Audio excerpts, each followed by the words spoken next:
This is part 6, and I'm talking about my grandmothers.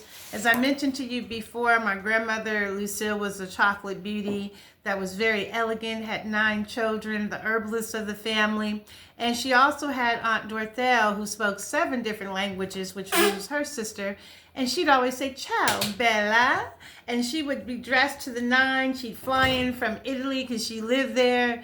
And she would tell me all the stories of Italy and the food and the dress, and she'd come back with gifts and fine clothes, and she had beautiful big full lips like this, and she'd always smack her lips. "Ciao, Bella."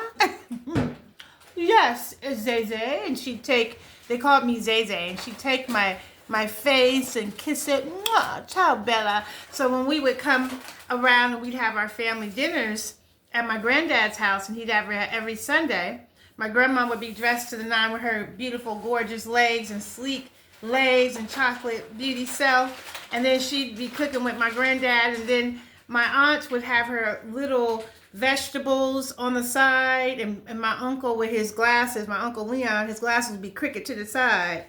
He'd be having crooked to the side. I was going to show you like this.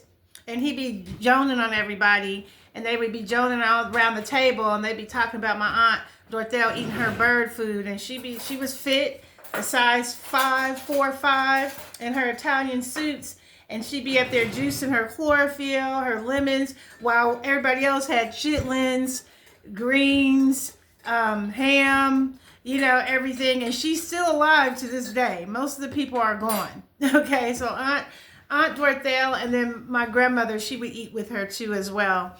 And so it was amazing. That was an amazing time.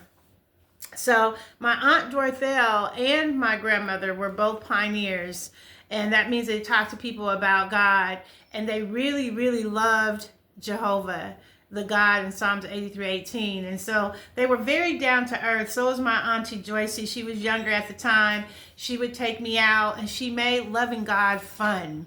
They made loving God fun. I just want to say that. And that's the reason why I love God to this day. And that has been my foundation. Despite what humans do, despite my imperfections, I have a firm love of God, knowing that He is real and that He is with us. And when we put Him first, He does take care of us. These women, you thought they were millionaires, the way they handled themselves and the way everything was provided for them. You get what I'm saying? So it was an amazing experience to be with them and to have them in my life. My grandma McCoy, she was a light-skinned vanilla beauty with the blue eyes and the green eyes. And she was a mixture of everything. Her father was a millionaire. And the story goes was that when she was born, she was a twin. Her dad was a twin, and my father is a twin. And so when she was born, her mother died. That was the story that was told me. And then he married a Caucasian woman who eventually got jealous and wanted his wealth and then poisoned him, they believe. And then it was interesting because I ended up going to West Oakland and finding out that my great-grandfather had stores all in West Oakland, but the lady took his money, and my grandmothers were left, the twins, to be fend on their own.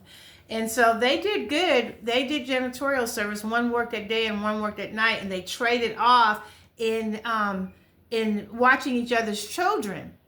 And so what they ended up doing is they ended up saving, because my grandmother said she didn't really believe in putting money in banks so much because it got lost in the Depression. So she saved her money at home, and she would cut coupons.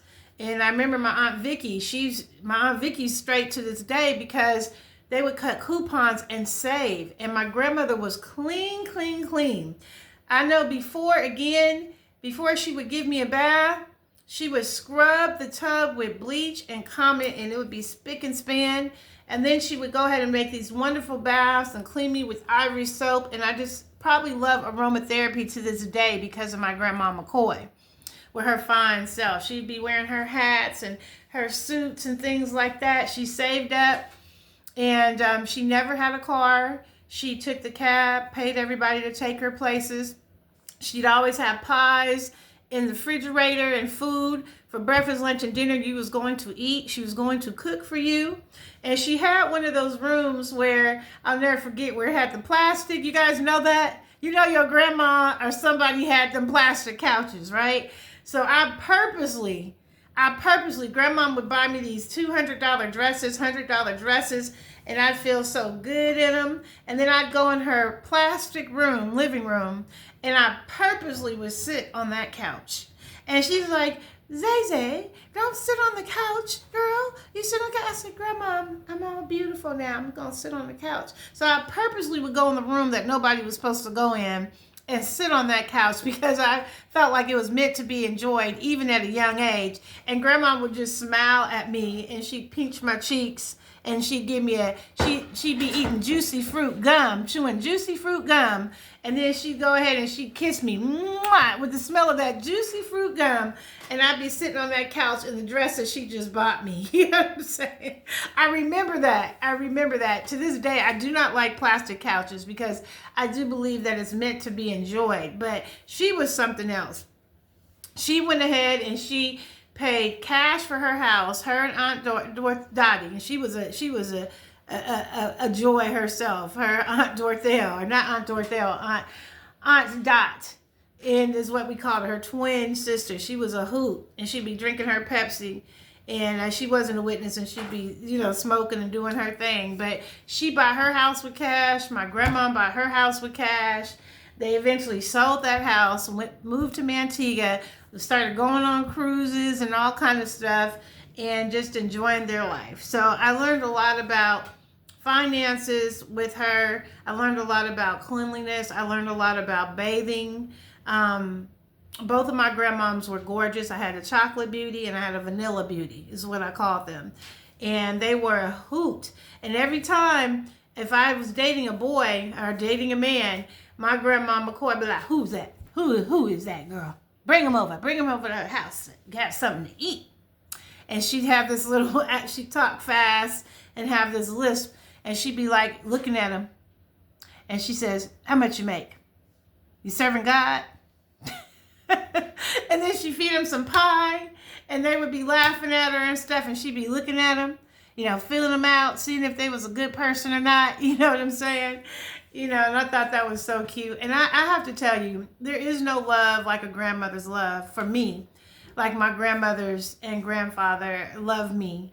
I mean, I don't know that there's anybody that loved me just as much as they love me. It's almost getting me tears. And, my Aunt Dorothea, because that was a special kind of love. We would have huge gatherings at the house. And many people would say, the earth doesn't revolve around you. And I would say, yes, it does, because I'm in the center of my family. There's about 40 people here, and everybody's around me laughing. And I felt joy, and I felt laughter, and I felt family love. And my granddad made for sure that we had family dinners so that we can commune together, because family was very, very important. I'm sorry, I thought it went off, you guys. Family was very important to him at the time. That was my experience. And so I just remember the fun days of sitting around the table, laughing with family. Everybody in the family was invited. My granddad was the best cook in the world. He made gumbo. He made greens. He made everything. But it wasn't healthy. Only thing healthy was probably salad and greens. But the love that we had at that table at that time, and the joking on each other, and my Uncle Leon joking with my Auntie Maggie, who looked like a black chocolate Cinderella princess. She'd always wear princess dresses, my Auntie Maggie.